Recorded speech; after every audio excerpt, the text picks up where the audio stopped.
I went to Las Vegas for 3 days, and this is everything I ate on day 2. So we ended up waking up late on day 2, so we just quickly grabbed Shake Shack. Now at Shake Shack, I ended up getting the French onion soup burger. It comes with Gruyere cheese, caramelized onions, crispy onions, some sort of aioli. I do regret not getting the double patty, I'm going to be honest. It was good, but it was very, like it was missing something. I think the second patty would have definitely made it a lot better. It ended up costing me $11.79, and I'm going to give this thing like a 8 out of 10. I definitely should have got the second patty. It probably would have bumped it up to about a 9, but either way, 8 out of 10. Now, with that, I got an order of their fries, their crispy, crinkly fries. It was $3, and they're just whatever. They're pretty good fries. They're crispy. They're great fries. I'll give them about a 7 out of 10.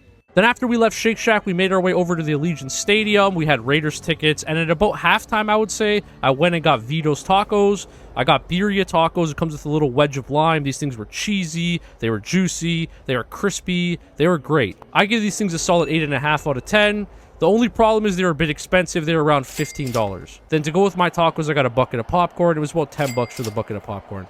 And to be honest with you guys, the Raiders experience was absolutely amazing. If you ever come to Las Vegas, definitely try to go see a Raiders game. It was great. Then later on that night, we ended up going to this Italian restaurant in New York, to grab some dinner. Then for our first starter, we ended up getting this Calabrese pizza. It came with spicy salami, gargonzola mozzarella, a nice little double cheese combo, tomato sauce, and then sprinkled with oregano. And this pizza was cooked perfectly. It was thin crust. It was well done, light on the sauce, like very cheesy. It was $24, but it was actually really good pizza. I'm not going to lie. I'm going to give this pizza a solid 9 out of 10.